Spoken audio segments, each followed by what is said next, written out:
When I was younger, I met a man. He was my brother's friend and he had started living with us after his parents had done some despicable things and he was left practically alone and a minor still attending school. Though I can't remember if he was emancipated or supposed to be under someone else's care.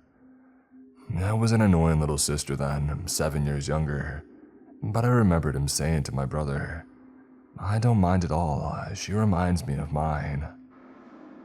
What really gets me about this story, this experience, was that I somehow didn't realize until about a month ago how important these events to transpire just might be.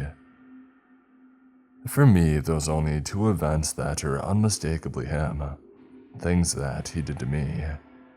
The first being one night when I was coming down for a glass of water. I began by opening my heavy bedroom door, and I continued down the creaky hallway and the stairs without at all being silent. Just as I had gotten to the bottom platform, I saw him sitting at the computer. I looked at him and he looked at me. I heard an old news report playing of the arrest of his parents. I felt like I was invading his most private moment, a time where he was obviously emotional and raw, and I felt horrible. I paused in that moment because it was such an awkward situation. I just wasn't sure how I was supposed to respond next. But in that moment where I was in my own head, he must have closed the tab and reopened another. He had to have hit play as I imagined and wouldn't have started on its own. And I heard moaning. He just stared at me, and I'm now even deeper in my own head like, is this happening? It must have been an accident. And I finally got the sense in me to go back to my room. I can't remember if I ever told anyone that at the time. I dismissed it as an accident. The second one happened just as I had got out of school. I went up to my room to find my bubble-back TV was missing. My brother took it all the time either as his own perceived punishment or because he wanted to use it for whatever reason. So I started by storming into his room and demanding where it was. The prong in my screw-on cable cord was getting bad and it was such a hassle to set up again and again, I was aggravated. He tells me that he has no idea and that he couldn't care less. So confused, I'm now wondering who else would take it. I'm not grounded and my brother doesn't have it. Could it be his friend? I go to his room and I knock. He sounds upset and I ask if he took it. Through the door, he said that he did. And going back to my aggravated state, I opened it up to see it sitting on the ground, seemingly unused. I then angrily say, "Why did you take my TV?" And before I know it, he's bum rushing me into a wall and he lifts me higher up by the throat. I start yelling at him and yelling in general, trying to fight back, and my mom runs up the stairs and she screams at him. She tells him to let go of me and to get the heck out. As my brother comes out of his room with the most puzzled look on his face like, "What are you doing?" His friend then leaves and I can't remember him coming back and living with us after that. A while later, my brother moved to a new house in the same neighborhood, and for years, he would on and off allow that friend to stay with him. He felt bad for him, thought that he was given an unfair start in life and he wanted to help him. It was before, around this time, that a man in all black would begin terrorizing me. I've written a story about that on here before, so you might possibly recognize it. But it all started on Hallows Eve when I was in 5th grade. It's exhausting to go through all of this again, truthfully. It was something that apparently my mind tried to downplay, dismiss, and forget for a while. But recently in therapy, I was forced to really face it, to realize it was the origin of who I am today. So I'm going to try to briefly explain what happened, without leaving too many details out. There was a knock on the door while I was home alone. It was the middle of the night and I grew up watching Forensic Files, Law & Order, SVU, etc. So I was just naturally like, yeah, I don't want to open this. But like all the dumb characters in horror movies who die in the beginning, I did. I opened the door and no one was there, so I stepped out onto the porch to look and see if they were leaving. because of the moment I had taken to decide, but there was no one there. At first, I thought nothing of it, one of my brother's friends or something. But sometime later, I was sitting on the couch, and from there, I saw something dark flash past the kitchen window. It was quick, but I kept thinking, probably just my brother or his friends are playing a prank, and maybe it's just nothing. I had no idea, but I was definitely creeped out.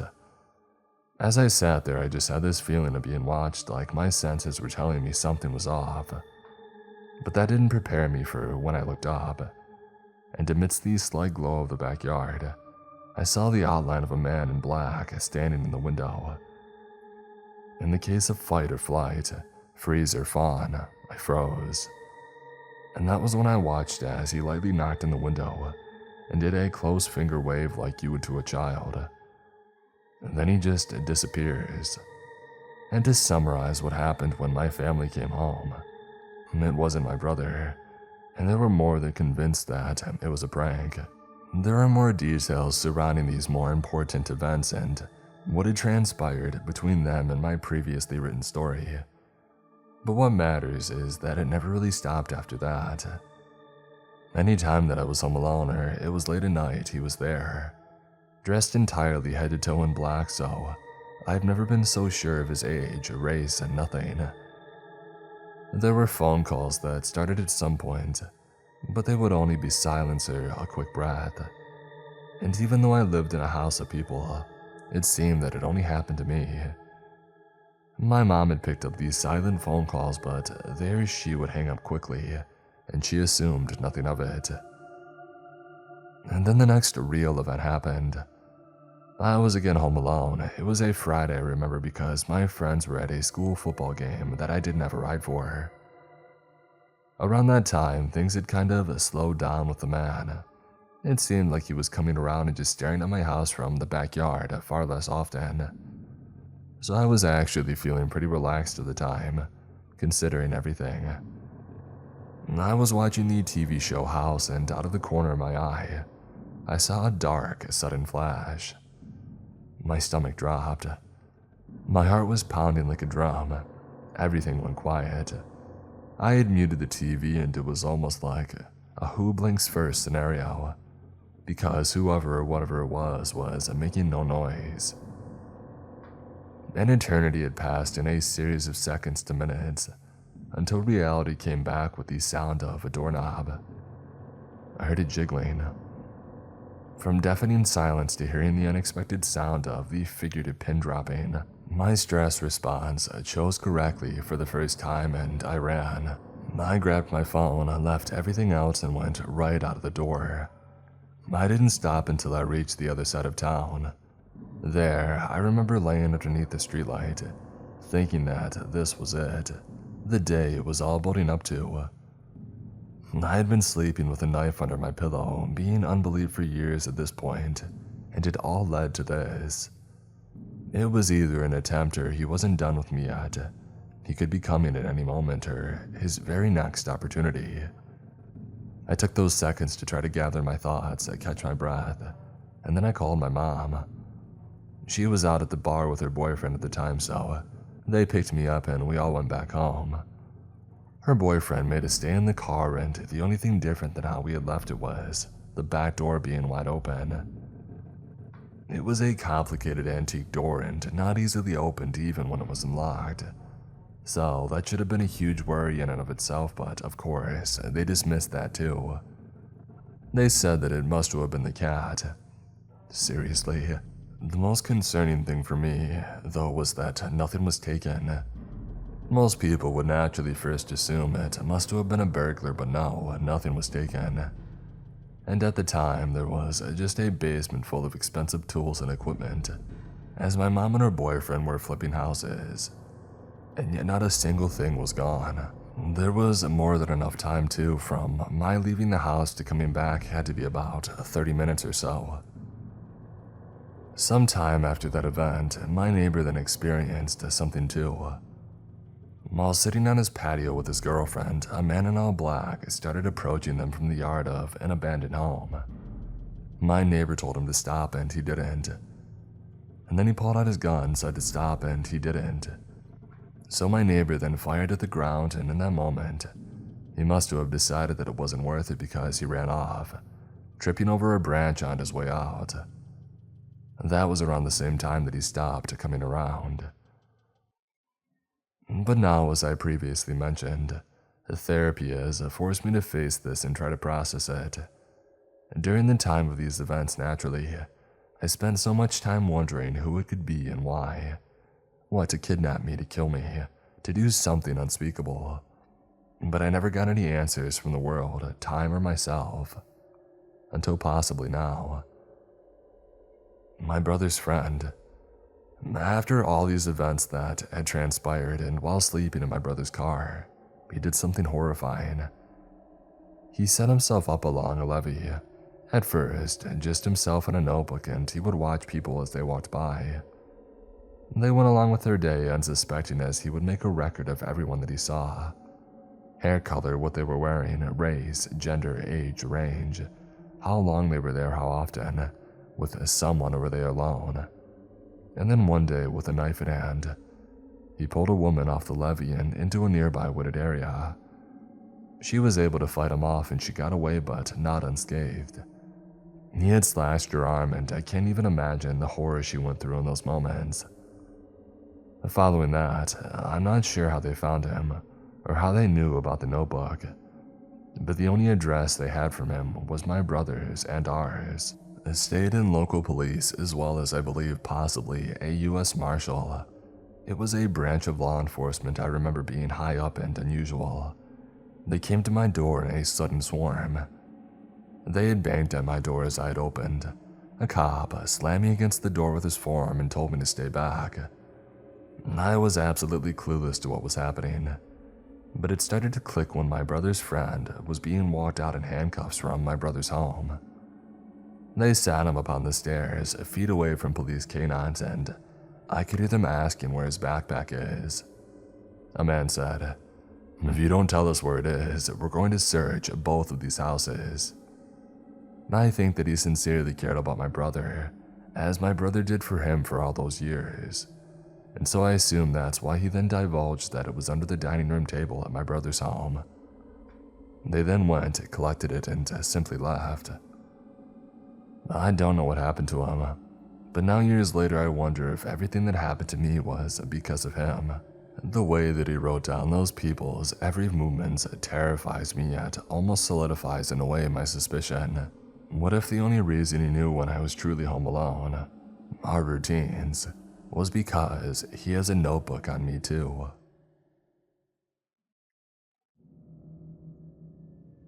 Okay, so I'm not conventionally pretty or classically pretty either. I'm the Duffy in any friend group that I'm in. I never worried about being hit on, disrespected, or kidnapped. I never had to worry about my own safety when going out, as I was never the one anyone wanted to get to know or be around because I'm just so plain, and it's always me that has to be the lookout for my friends, male and female alike. Now, I like to go to a local bar almost daily. I don't drink alcohol there, I just get a normal Coke and wait for my ride home.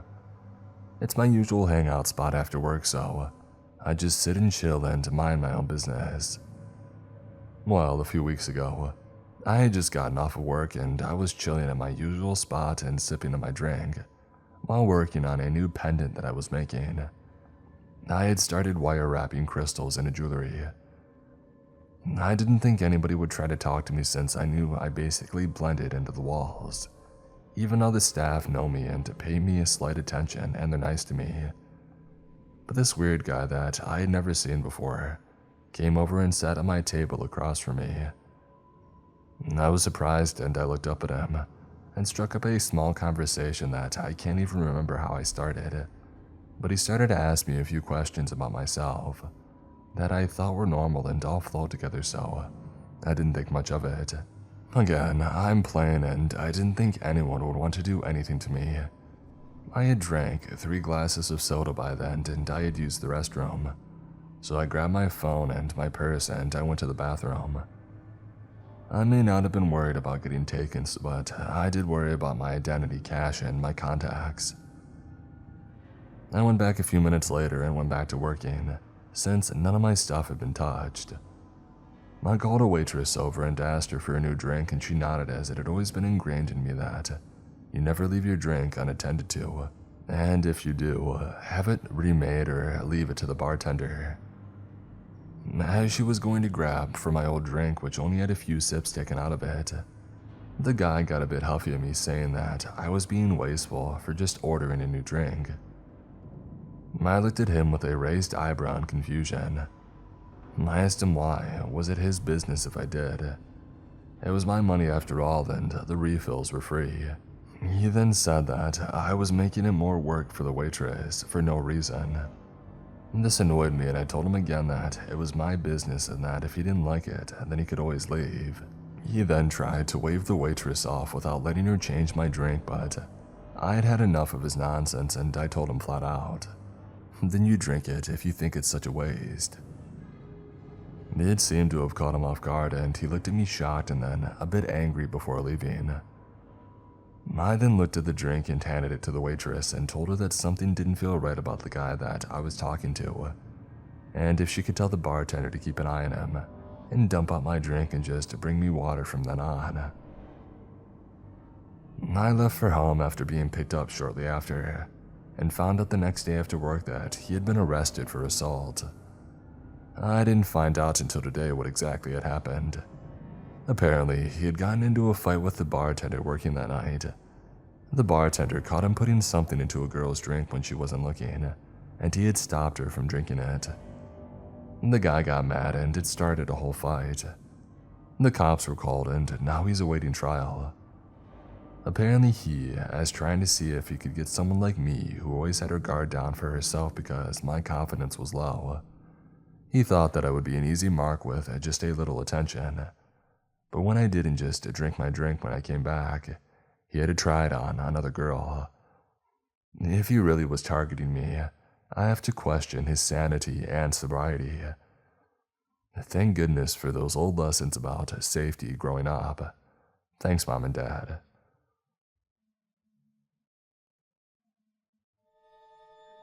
I just need to get this off my chest. My fiancé, a 27-year-old male, and I'm a 23-year-old female. We're soon to be married and are remodeling an old family home. We started working in the house about 2 or 3 months ago. My fiancé had bought a bunch of tools to use in the house to renovate. The house had been sitting with nobody in it for over a year. Keep in mind, the house is located in a fairly rural area. A few houses and trailers here and there, but not too much traffic. We have a rodent problem and have been setting traps to catch them. 3 weeks ago, my fiancé went to check the traps and we had a rat that was still alive. Long story short, he didn't want to take care of it, so he left. I got off work at 9 p.m. and went over to the house to take care of the rat. It was raining and my mom and brother had came with me. I went to the back door and it was wide open and water was blowing into the house, so I was pretty upset. I thought my fiancé had left the door open. I shut it and I finished my business there. I asked my fiancé why he left the door open and he claimed that he didn't. I called BS and I left it at that. It didn't occur to me that somebody had possibly made a quick getaway. Fast forward to today. My fiancé and I went to our house to throw a whole bunch of trash and stuff into the dumpster that we had rented. When we went inside, we immediately noticed that some things were missing. Drills, sanders, etc. We realized that they had been stolen. We called my mother-in-law and tell her about it, and she says to make a police report. What scares me so much about this is that everything began to click with the rat trap incident. Somebody had been scoping us out. I would go to our house by myself on many occasions and I always had the creeps and I felt watched. My little brother even remarked that he felt watched there and asked if we were sure that nobody was in there while we were gone. I noticed today when I was there alone that my dog was acting very nervous and suspicious. She wasn't running around and playing like she usually does, and didn't want me to go to the backyard or the wooded area. I'm glad that I trusted her in my gut feeling. I don't know if the thieves were still there, but I'm glad that I didn't find out. We are currently in the process of installing cameras. This had to have been somebody that lives near us and can monitor how often we are there. So, we did catch a car pulling in like it was scoping the place out. The people inside never got out, but they left. We asked a few of my fiance's family members about it, and that was to our detriment. One of them went and spread the word that we have cameras, and somebody in the neighborhood who owned the vehicle that we caught on camera slipped up and said that they already knew things had been stolen, which to me is basically a confession because we hadn't told anybody about the robbery until the incident with the car we caught on camera. So now more people than necessary know, and we probably won't catch the person who did it.